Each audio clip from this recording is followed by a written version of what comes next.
इस वीडियो में हम डिस्कस करेंगे कि सीनियर सिटीजन को इनकम टैक्स में कौन से बेनिफिट मिलते हैं, फ़ायदे मिलते हैं। आप इस वीडियो को अंत तक ज़रूर देखें ताकि यदि आप सीनियर सिटीजन हैं तो इसका फ़ायदा ले सकें, या फिर आपके परिवार में कोई सीनियर सिटीजन है तो आप उस तक ये वीडियो ज़रूर पहुंचाएं ताकि वो इनकम टैक्स में इन बेनिफिट से फ़ायदा ले सकें। CS Satbir Singh YouTube channel पर आपका स्वागत है। आप हमारे चैनल को सब्सक्राइब कर लें और आप हमें WhatsApp channel CS Satbir Singh टैक्सील और टेलीग्राम चैनल पे भी सब्सक्राइब कर लें। लिंक वीडियो के डिस्क्रिप्शन में भी दिया गया है, कमेंट में पिन किया गया है, ताकि आपको इनकम टैक्स के रेगुलर अपडेट आपके मोबाइल पे ही मिलते रहें। इनकम टैक्स एक्ट के अकॉर्डिंग हम व्यक्ति को, सीनियर सिटीजन को 3 कैटेगरी में विभाजित करते हैं। सबसे पहले है रेजिडेंट सीनियर सिटीजन, यानी कि जो इंडिया में रहते हैं, इंडिया के रेजिडेंट हैं। और इस केस में देखा जाएगा कि क्या उनकी उम्र 60 साल और उससे ज़्यादा हो गई है लेकिन 80 साल से कम है during the relevant previous year, यानी कि 1 अप्रैल 23 से 31 मार्च 24 की आप रिटर्न फाइल करेंगे, जिसे कि आप फाइनेंशियल 23-24 बोलते हैं। तो इसकी इनकम अगले साल में असेस होती है, इसे ये हम असेसमेंट ईयर 24-25 बोलते हैं। तो यदि आपकी उम्र 31/3/2024 को भी मान लीजिए 60 साल की हो जाती है तो आप पूरे फाइनेंशियल ईयर के लिए ही सीनियर सिटीजन माने जाएंगे, और उस केस में आपको पूरे फाइनेंशियल ईयर के लिए जो इनकम टैक्स में बेनिफिट है वो मिलेंगे, जैसे कि हम आगे डिस्कस करेंगे। दूसरी कैटेगरी में आते हैं रेजिडेंट सुपर सीनियर सिटीजन, यानी कि जिनकी उम्र 80 साल या उससे ज़्यादा हो जाती है ड्यूरिंग द प्रीवियस ईयर। और इस केस में भी यदि मान लीजिए 31 मार्च को वो 80 साल के हो गए हैं तो पूरे फाइनेंशियल ईयर के लिए उन्हें रेजिडेंट सुपर सीनियर सिटीजन माना जाएगा, और उसके जो बेनिफिट है इनकम टैक्स में वो उन्हें मिलेंगे। तीसरी कैटेगरी है नॉन रेजिडेंट सीनियर सिटीजन की, यानी कि जो व्यक्ति इंडिया में नहीं रहते हैं, जो इंडिया में स्टे का क्राइटेरिया है वो सेटिस्फाई नहीं करते हैं। तो इस केस में इन्हें भले ही इनकी उम्र जो है 60 साल या इससे ज़्यादा है तो उन्हें नॉन रेजिडेंट सीनियर सिटीजन कहा जाता है, और इनकम टैक्स एक्ट के अंतर्गत जो बेनिफिट है वो नहीं मिलते हैं, जिससे कि हम आगे डिस्कस करेंगे। तो सीनियर सिटीजन होने का सबसे पहले फ़ायदा है इनकम टैक्स रिटर्न को फाइल करने से जो एग्जम्पशंस है वो लिमिट आपकी बढ़ जाती है। लेकिन ये डिपेंड करता है कि आप ओल्ड टैक्स रजीम को ऑप्ट करेंगे या फिर नई टैक्स रजीम को। तो चलिए डिस्कस करते हैं कि आपके लिए एग्जम्पशन लिमिट क्या होगी। यदि आप रेजिडेंट सीनियर सिटीजन है तो भले ही आप ओल्ड टैक्स रजीम ऑप्ट करें या फिर न्यू टैक्स रजीम ऑप्ट करें, यहाँ पे आपको 3 लाख रुपए तक की जो इनकम होती है उसके ऊपर टैक्स नहीं देना होता है, तो इसलिए आपको इनकम टैक्स रिटर्न भी नहीं फाइल करनी होती। लेकिन कुछ केस ऐसे होते हैं जहाँ पे कि आपको मैंडेटरी ITR फाइल करनी होती है, जिससे कि हम सेपरेटली डिस्कस करेंगे। इसके लिए आप कमेंट कर दीजिए वीडियो के नीचे ताकि हम इसके बारे में डिटेल में डिस्कशन कर सकें। दूसरा है रेजिडेंट सुपर सीनियर सिटीजन। तो यदि ये ओल्ड टैक्स रजीम को ऑप्ट करेंगे तो 5 लाख रुपए तक की इनकी इनकम रहती है तो इन्हें इनकम टैक्स रिटर्न नहीं फाइल करनी होती है। लेकिन यदि 5 लाख से ज़्यादा हो जाती है तो इन्हें रिटर्न फाइल करनी मैंडेटरी होती है। लेकिन यदि ये नई टैक्स रजीम को ऑप्ट करेंगे तो 3 लाख रुपए तक ही इनके लिए बेसिक एग्जम्पशन लिमिट रहेगी। यदि इससे ऊपर की इन्हें इनकम होगी तो इन्हें इनकम टैक्स रिटर्न फाइल करनी मैंडेटरी होती है। यदि व्यक्ति नॉन रेजिडेंट है, सीनियर सिटीजन है, तो उस केस में यदि वो ओल्ड टैक्स रजीम को ऑप्ट करता है तो 2.5 लाख रुपए तक ही उसे बेसिक एग्जम्पशन मिलती है ITR नहीं फाइल करने से। और यदि वो नई टैक्स रजीम को ऑप्ट करता है और उसकी इनकम 3 लाख रुपए से ज़्यादा हो जाएगी तो उस केस में उसे ITR फाइल करनी मैंडेटरी होगी। यहाँ पे गवर्नमेंट के द्वारा एक और सीनियर सिटीजन की कैटेगरी को इंट्रोड्यूस किया गया है, चलिए उसके बारे में डिस्कस करते हैं। क्योंकि इन्हें इनकम टैक्स की रिटर्न नहीं फाइल करनी होती है तो इसे हम कहेंगे रेजिडेंट स्पेसिफाइड सीनियर सिटीजन, यानी कि जिनकी उम्र 75 साल या उससे ज़्यादा हो जाती है किसी भी टाइम में प्रीवियस ईयर में। इस केस में कंडीशन दी गई है कि स्पेसिफाइड सीनियर सिटीजन की पेंशन इनकम हो सकती है, या फिर जिस बैंक से उन्हें पेंशन मिलती है उसी बैंक में उन्हें इंटरेस्ट इनकम हो सकती है। मान लीजिए उन्होंने FD कराई है उसी बैंक में जिससे कि उन्हें इंटरेस्ट इनकम आती है, तो उस केस में उन्हें अपने बैंक के पास फॉर्म फाइल करना होता है 12BBA। तो जिस केस में कि बैंक उनका TDS जो है वो काट लेता है, जो भी उनका टैक्स बनता है, और इस केस में उन्हें इनकम टैक्स रिटर्न नहीं फाइल करनी होती है। दूसरा बेनिफिट जो सीनियर सिटीजन को मिलता है वो है टैक्स स्लैब में।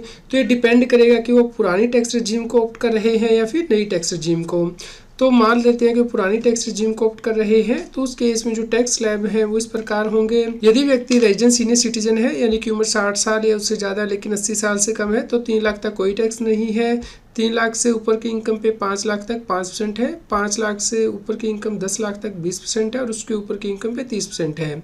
लेकिन यदि व्यक्ति की उम्र 80 साल या उससे ज़्यादा है तो उस केस में 5 लाख रुपये तक कोई टैक्स नहीं है। उसके ऊपर की इनकम पे 20% टैक्स है 10 लाख रुपये तक, और 10 लाख से ऊपर की इनकम पे 30% टैक्स है। यदि आप नई टैक्स रिजीम को ऑप्ट करेंगे तो उस केस में एज के अकॉर्डिंग स्लैब रेट अलग नहीं है, सेम स्लैब रेट है, भले ही व्यक्ति की उम्र 60 साल से कम है या फिर 60 साल से या उससे ज़्यादा है। तो यहाँ पे आप देख सकते हैं नई टैक्स रिजीम में 3 लाख रुपए तक कोई टैक्स नहीं लगेगा। 3 लाख से 6 लाख रुपए तक 5% टैक्स है। 6 लाख से 9 लाख तक 10% टैक्स है। 9 लाख से 12 लाख तक 15% टैक्स है। 12 लाख से 15 लाख तक 20% टैक्स है और 15 लाख से ऊपर की इनकम पे 30% टैक्स है। यहाँ पे आपको ध्यान रखना है कि यदि आप सीनियर सिटीजन है और इनकम टैक्स की रिटर्न ड्यू डेट तक फाइल नहीं करते हैं तो उस केस में जो ओल्ड टैक्स रजीम के अंतर्गत आपको डिडक्शन मिलती हैं वो आपको नहीं मिलेंगी, क्योंकि नई टैक्स रजीम आपको बाय डिफ़ॉल्ट जो है वो ऑप्ट करनी होगी।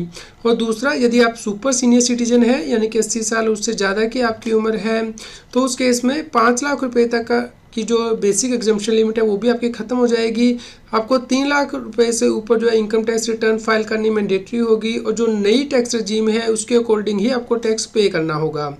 चलिए डिस्कस कर लेते हैं एक और बेनिफिट जो कि सीनियर सिटीजन को मिलता है यदि आप ओल्ड टैक्स रजीम को ऑप्ट करते हैं, वो है सेविंग बैंक और एफडीआर से आपको जो इंटरेस्ट इनकम हुई है उसकी डिडक्शन मिल जाती है आपको मैक्सिमम 50,000 रुपीज़ की।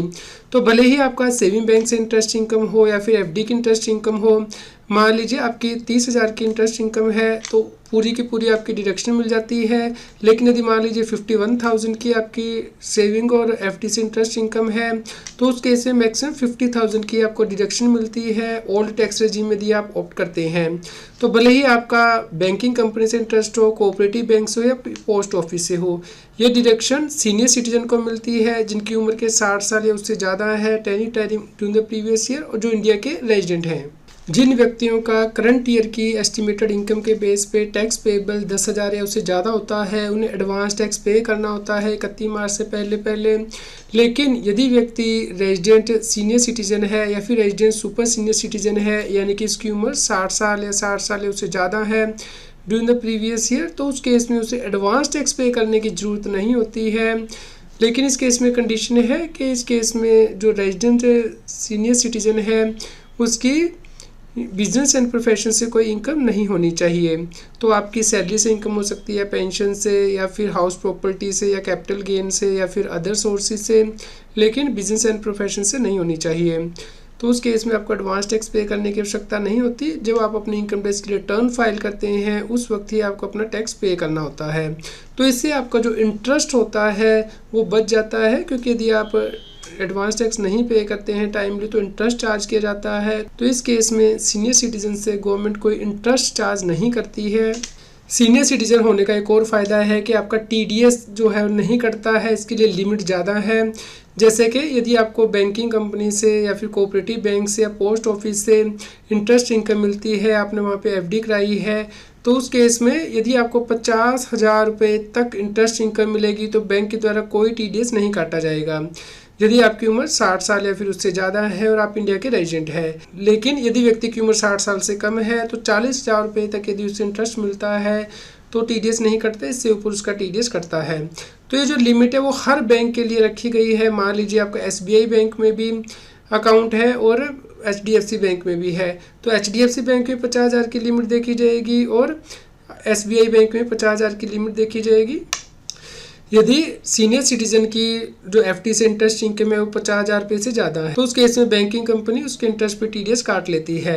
लेकिन यदि आप कहते हैं कि आपकी ओवरऑल जो इनकम है उसके ऊपर कोई टैक्स ही नहीं बनता है, जैसे कि आज की डेट में यदि आप नई टैक्स रजीम ऑप्ट करते हैं तो 7 लाख रुपये तक की इनकम पे टैक्स नहीं होता है, तो उस केस में आपका बैंक आपका टैक्स नहीं काटेगा यदि आप उसे फ़ोन नंबर 15H जो है वो सबमिट कर देंगे। तो ये जो फैसिलिटी है ये सीनियर सिटीजन को दी गई है, यानी कि जिनकी उम्र 60 साल या फिर उससे ज़्यादा है वो बैंकिंग कंपनी या कोऑपरेटिव बैंक के पास फ़ोन नंबर 15H फाइल कर सकते हैं कि उनकी ओवरऑल इनकम पे कोई टैक्स नहीं बनता है, इसलिए उनके एफडी के इंटरेस्ट इनकम से कोई टीडीएस ना काटा जाए, कोई टैक्स ना काटा जाए। अगली डिडक्शन जो कि सीनियर सिटीजन को मिलती है वो है मेडिकल एक्सपेंस, जो कि हेल्थ के ऊपर इनकर किया गया है। तो यहाँ पे भले ही एसएससी ने खुद इनकर किया हो या फिर उसके बच्चों ने खर्चा उसके ऊपर किया हो, तो बच्चे भी इसकी डिडक्शन क्लेम कर सकते हैं। ये डिडक्शन अप टू मैक्सिमम आपको 50,000 रुपीज़ तक मिलती है। ये आपको ओल्ड टैक्स रिजीम के अंतर्गत ही मिलेगी। तो इसके लिए आपको इनकम टैक्स की रिटर्न ड्यू डेट से पहले फाइल करनी है। तो यहाँ पे यदि व्यक्ति की उम्र 60 साल या उससे ज़्यादा है at any time during the previous year, तो उस केस में ये डिडक्शन क्लेम की जा सकती है। इसके अलावा यदि आपने मेडिकल ट्रीटमेंट के लिए कोई खर्चा किया है तो उस केस में सेपरेट डिडक्शन आपको मिलती है। लेकिन इस केस में यदि स्पेसिफाइड डिजीज़ के लिए आपने ये खर्चा किया है तो उस केस में मैक्सिमम 1 लाख रुपीज़ तक की आप डिडक्शन क्लेम कर सकते हैं ओल्ड टैक्स रजीम में सेक्शन 80DD-B के अंतर्गत। तो इस केस में जो स्पेसिफाइड डिजीज़ है वो रूल 11DD के अंतर्गत मेंशन की गई है इनकम टैक्स में। यदि आपने खुद के ऊपर खर्चा किया तो वो क्लेम कर सकते हैं, या फिर यदि आपके बच्चों ने आपके लिए खर्चा किया है तो आपके बच्चे डिडक्शन क्लेम कर सकते हैं सेक्शन 80DD-B के अंतर्गत। ये डिडक्शन आपको ओल्ड टैक्स रजीम में ही मिलती है, नई टैक्स रजीम में नहीं मिलती है। इसलिए आपको ITR ड्यू डेट तक फाइल करनी है। इनकम टैक्स की रिटर्न कैसे फाइल कर सकते हैं इसके लिए भी राहत दी गई है, लेकिन ये राहत सुपर सीनियर सिटीजन को दी गई है, यानी कि जिनकी उम्र 80 साल या फिर उससे ज़्यादा है any time during the previous year. तो इस केस में वो ITR 1 और ITR 4 पेपर फॉर्म में फाइल कर सकते हैं, यानी कि इनकम टैक्स डिपार्टमेंट के काउंटर पर जाके फाइल कर सकते हैं, या फिर ऑनलाइन भी फाइल कर सकते हैं। लेकिन यदि कोई और एसएससी है तो उस केस में उससे इनकम टैक्स की रिटर्न ऑनलाइन ही फाइल करनी होती है इनकम टैक्स के पोर्टल पे जाके। तो इस प्रकार सीनियर सिटीजन को इनकम टैक्स डिपार्टमेंट के द्वारा बहुत से बेनिफिट दिए गए हैं। तो यदि आप सीनियर सिटीजन हैं या फिर होने वाले हैं या आपकी नॉन में कोई और व्यक्ति है जो कि सीनियर सिटीजन है, तो आप उससे वीडियो ज़रूर शेयर कीजिए ताकि वो इन बेनिफिट का फ़ायदा ले सकें। उम्मीद करते हैं आपके लिए यह न्यूज़ यूज़फुल रही होगी। कृपया लाइक करें और शेयर करें ताकि सभी लोगों तक ये जानकारी पहुंच पाए और वो इनकम टैक्स की कॉम्प्लायंस कर पाएँ। रेगुलर टैक्स अपडेट के लिए इस चैनल को सब्सक्राइब करें। आप हमें Telegram app CA Satbir Singh टैक्सील पर ज्वाइन कर सकते हैं ताकि आप GST और इनकम टैक्स के रेगुलर अपडेट अपने मोबाइल पर ही प्राप्त कर सकें।